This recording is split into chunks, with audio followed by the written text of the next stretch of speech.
first time my son-in-law walked into our boardroom, he didn't acknowledge me. Not a nod, not eye contact. He pulled out the chair at the head of the table. My chair, the one I'd sat in for 26 years, set down his coffee, and started talking to the room like I was part of the furniture. His name was Harlan. My daughter married him 3 years earlier at a vineyard outside Niagara-on-the-Lake. I gave a speech. I paid for the flowers. I shook his hand and told him I was glad she'd found someone. That was before her father became an inconvenience to his career plan. I want to be clear about something. I'm not a man who complains. My name is Gord. Wait, no. My name is Frank Delvecchio, and I spent 26 years building something real. Structural analytics software for the civil engineering sector. Not glamorous. Not the kind of thing that gets written up in the Globe and Mail. But the Trans-Canada Interchange outside of Thunder Bay used our load-bearing algorithms. The Réseau Express Métropolitain in Montreal, the new light rail, ran safety validation on our platform before a single meter of track went down. Bridges, tunnels, hospital foundations. Our software sat underneath things that held people's lives up. I started at the company when it was 12 people in a converted warehouse in Mississauga.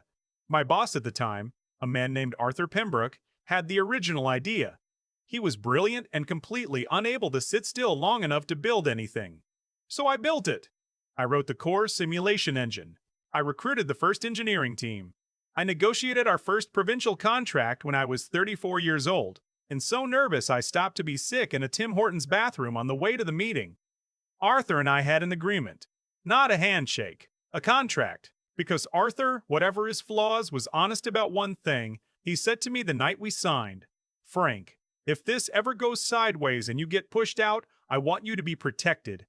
He was thinking about investors, hostile takeovers, the kinds of things that happen to small tech companies that suddenly become valuable. We had a lawyer draw something up. There was a clause tied to the core simulation engine, the module I'd written, that I'd continued developing for 2 decades. If I was terminated without cause, or if the termination was later found to be in bad faith, all licensing rights to that module reverted to me personally. Not to a holding company, not to a trust, to me. I hadn't thought about that clause in 15 years. Arthur retired in 2019. He sold his majority stake to a private equity group out of Calgary, Peridian Capital Partners. They were polite, thorough, and completely uninterested in how anything actually worked. They installed a new CEO, a woman named Sylvia Koretsky, who I actually liked. Sylvia was sharp. She asked good questions. She left the engineering teams alone and focused on the business side, which needed attention. Everything was fine until my daughter's marriage started showing Harlan's ambitions more clearly than she had. He'd always worked in management consulting. He wore it like a personality. But after the wedding, after he'd had a few dinners at my house and understood what the company actually was, something shifted in him. He started asking questions at Christmas that weren't really questions. "Dad, has Meridian ever talked about vertical integration? Dad, do you think the platform could be monetized differently?" I gave him short answers. I thought he was just making conversation. He wasn't. In January of last year, Sylvia called me into her office and told me Meridian had decided to bring in a Chief Innovation Officer. New position. Someone to future-proof the product roadmap. She looked uncomfortable saying it. I asked who they had in mind. She slid a folder across the desk. Harlan's headshot was on the first page. I said nothing for a long moment. "He has a background in digital transformation," Sylvia said, like she was reading from a press release. "Meridian thinks the platform needs a fresh perspective." I told her I understood. I went back to my office. I sat down and looked at the city through the window. We'd moved from Mississauga to a proper tower in downtown Toronto by then, and I thought about 26 years. I thought about the Thunder Bay interchange. I thought about the REM. I thought about every late night, every provincial tender, every time I told my wife and my daughter that I'd be home by 8 and hadn't made it until 11. Then I thought, he's going to come after my team. I was right. He started within 60 days of his first Monday. Harlan moved fast, I'll give him that. He restructured reporting lines so the engineering leads answered to him, not to me. He commissioned an external audit of the simulation engine, my engine, and I wasn't included in the briefing. He brought in contractors from a firm in Vancouver that had built mapping software for the oil sector. They had zero experience in structural analytics. I watched them walk through the code base in a meeting and nod at things they clearly didn't understand, and I kept my face very still. My daughter called me one Sunday in March. She said Harlan had mentioned I was resistant to change. I asked her what that meant. She said she didn't know, she was just passing it along. There was an awkwardness in her voice I hadn't heard before. She was stuck between something, and I didn't want to make it worse for her, so I changed the subject. I asked about her dog. She had a Bernese mountain dog named Chip who was terrified of geese, and talking about Chip usually made her laugh. It worked. But I thought about that call for the rest of the week. The termination came on a Tuesday in April. Harlan delivered it personally. I thought Sylvia might have pushed back on that choice, but she wasn't in the room. It was Harlan and the HR director, a woman who'd been hired 6 months earlier and barely knew my name. Harlan told me Meridian had decided to restructure the executive team, and my role had been eliminated. He said it in the smooth, neutral tone of someone who'd rehearsed it. He didn't meet my eyes. He used the phrase, "The business needs to evolve," twice. He offered me a severance package, 14 weeks. After 26 years. I signed nothing that day. I asked for time to review with my own lawyer. Harlan looked faintly annoyed, but there was nothing he could do about that. The HR director handed me a box that had apparently already been packed with items from my desk. Someone had already been in my office. I drove home on the 401 and didn't turn on the radio. My wife Carol met me at the door. I don't know if she read it on my face or if she'd somehow already known something was wrong. She has that capacity, but she just put her hand on my arm and said, "Come sit down." I told her everything. She listened without interrupting, which Carol does when something is serious. When I finished, she said, "Don't sign anything yet." "I know," I said. "And call Robert." Robert was my lawyer. Not a corporate lawyer, a man I'd known since university who'd done real estate and contracts and occasionally helped me think through things. He was semi-retired now, living in Oakville. I called him that night. He came to the house the next afternoon with a bottle of scotch and his reading glasses. I gave him the severance package, the original employment agreement, and the contract Arthur and I had signed in 2003. He read for 40 minutes. Carol made tea. The dog, we had a lab named Biscuit, put her head on Robert's knee, and he absently scratched her ear while he read. When he looked up, he was very quiet for a moment. "Frank," he said, "do you know what this clause is?" I said I had a general sense. He tapped the 2003 contract. "This is a reversionary rights agreement. If you are terminated without cause or terminated in bad faith, all licensing rights to the core simulation module revert to you." He paused. "Is the module they're using today still built on your original code?" I said it was built on nothing else. 26 years of my commits. Every version, every update, every optimization. The contractors from Vancouver had barely touched it. The foundation was entirely mine. Robert took off his reading glasses. "Then we have something to talk about. I need to explain what the simulation module actually was because the number sounds abstract until you understand the context. The platform had licensing contracts with provincial transportation ministries, with major engineering firms, with 2 federal crown corporations. The module itself, the core engine that ran the structural calculations, was the reason those contracts existed. Nothing else in the platform mattered without it. A third-party valuation done 2 years earlier, during a refinancing round, had assessed the core module at approximately $800 million. With the contracts that had been added since then, Robert's estimate was that we were probably looking at somewhere north of $1 billion. He didn't say this excitedly. He said it the way you say something that requires careful handling. "Before we do anything," he said, "I need to verify the clause is enforceable and that the termination qualifies as bad faith. Do you have documentation of how the process went?" I had everything. I am a person who keeps records. I had emails. I had the internal restructuring documents Harlan had circulated. I'd been copied on early drafts before being quietly removed from distribution lists. I had a message from one of my engineering leads sent to my personal email the morning of my termination that said, "Frank, I just heard. I don't understand any of this. We need you here." Robert took everything with him. He said he'd call me within a week. That week was the strangest of my life. My phone was full of messages from colleagues, people I'd worked with for a decade, 2 decades, people who'd started as junior engineers under my mentorship and were now running teams. I didn't answer most of them, not because I didn't care, but because I didn't know what to say yet. I didn't want to say something that couldn't be unsaid. My daughter called once. I picked up. She said Harlan had mentioned the transition was going smoothly. I told her I was doing fine and asked about Chip. She laughed, a little uncertainly. I kept my voice even. This was not her fault. She had chosen her husband in good faith, and whatever he had become was something she was going to have to reckon with in her own time. I was not going to put her in the middle of it. Harlan, meanwhile, had apparently already moved to announce my departure to clients as a leadership evolution. One of the Crown Corporation contacts, a man named Phil who I'd worked with for 8 years, called my cell directly to ask what was going on. I told him I'd be in touch soon. He said, "Frank, whatever's happening, just know we signed those contracts because of you." I wrote that down. I don't know why. It just felt important to write down. Robert called on a Thursday morning. He said he'd spoken with a colleague who specialized in IP law, and they were both in agreement. The clause was enforceable. The termination had been structurally prepared months in advance.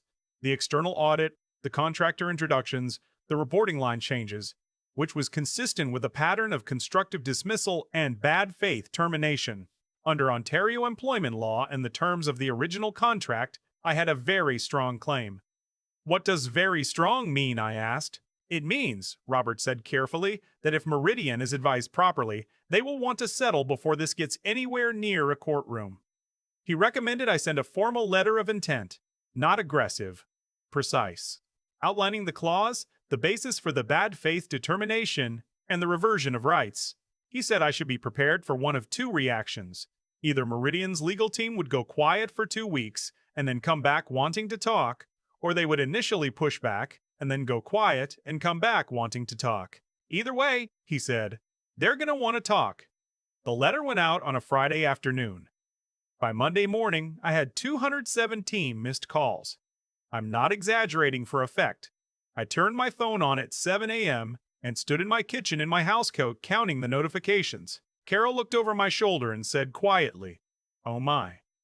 The calls were from Meridian's legal team, from their CEO at the Calgary head office, from Sylvia Koretsky, from 3 members of the board, and, this one I set aside for a long moment, from Harlan. I called Sylvia first because I thought she deserved that. She picked up on the first ring. She said, "Frank, I want you to know that I had no idea about the clause. None." I believed her. I told her I appreciated that. She said the board had been on calls all weekend and she thought we should find a way to resolve this that didn't damage the company permanently. I told her I agreed with that goal and that Robert would be in touch with their legal team. I did not call Harlan. The negotiation took 6 weeks. I won't walk through every session. Robert handled most of it, but I'll tell you the shape of it.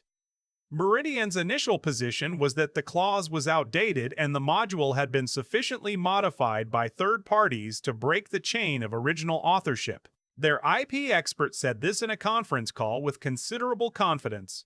Robert asked them to provide the version history of the codebase. There was a pause on the call. The version history showed that the modifications by the Vancouver contractors represented less than 4% of the total code, the architecture, the core logic, the calculation framework, untouched. My name was in the commit history 43,000 times. After that call, Meridian's tone changed. The settlement gave me a perpetual licensing stake in the simulation module, a royalty structure tied to the platform's contract revenue, along with a lump sum payment, the full value of the original severance, and a formal acknowledgement that my termination had been in bad faith. That acknowledgement mattered to me more than the money, if I'm being honest. Not because I needed the validation, but because it was true, and I wanted it on record that it was true. The total value of the arrangement across the licensing structure was assessed at just over $1 billion. I found out the final number on a Wednesday afternoon. Robert called me from his car. He said, "It's done, Frank." I was standing in my backyard. It was late May, one of those evenings in Ontario where the light comes in low and golden, and turns everything briefly beautiful. Biscuit was asleep on the deck. I said, "Thank you, Robert." He said, "Buy me dinner." I told him I'd buy him too. What happened after that, I think people imagine differently than the reality. There was no dramatic confrontation. I didn't walk back into that boardroom. I didn't need to. What Meridian eventually did, partly at Sylvia's urging, I believe, was remove Harlan from the CIO position. The official reason was strategic misalignment. He and my daughter were separated by the end of the year. That was hard. That part was genuinely hard. She called me one night in November, and I could hear how tired she was, and I just listened. I didn't say I told you so. I didn't say anything except that I loved her and that she was going to be okay. She asked me once later if I had known what he was going to do when I hired the lawyer. I told her the truth. I hadn't known. I'd known I had a right, and that someone had tried to take something from me after 26 years of work, and that I wasn't going to let that stand. The rest of it, what it meant for her marriage, I hadn't let myself think about until it was already in motion. She was quiet for a moment. Then she said, "I think you did the right thing, Dad." Chip came to stay with us while she sorted out the apartment. He spent 2 weeks being terrorized by the geese at the park down the street and sleeping on our couch. Biscuit tolerated him with enormous dignity. The company still runs the platform. Sylvia is still CEO. My name isn't on the door. It never was. But my code is in every calculation, every safety validation, every load-bearing model that tells an engineer whether a structure will hold. That's what 26 years looks like when you protect it. Not a title, not a corner office. The invisible architecture underneath everything that stands. I kept the original 2003 contract in a fireproof box in my study. Single copy. I knew exactly where it was every day for 22 years. Some things you just know to hold on to. There's a moment I keep coming back to. Not the phone lighting up with 217 missed calls. Not the settlement. It's the drive home on the 401 the afternoon Harlan handed me that box. The radio off. The highway loud. Me just sitting with it. I didn't feel rage, which surprised me at the time. I felt something quieter. Like the city was asking me a question and I didn't know the answer yet.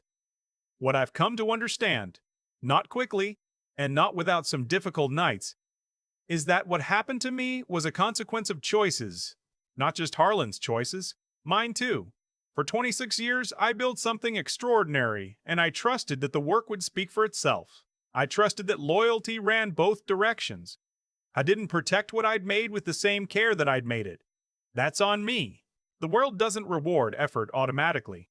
It rewards people who are honest enough to understand the difference between what they've created and what they've documented, between what they deserve and what they've secured. Harlan came in and saw an opportunity because I'd left one open. That's not a comfortable thing to sit with, but it's true. What saved me wasn't luck and it wasn't anger. It was a contract I'd had the foresight to sign with Arthur 22 years earlier, when neither of us knew if the company would survive its first winter. It was Robert, who'd been my friend long before he was useful to me. It was the version history of a codebase that had my name in it 43,000 times. Because I had done the work, every day, without cutting corners, without letting someone else take credit for things I'd built. The record existed because the integrity existed first. I think about that a lot when people ask me what the real lesson is.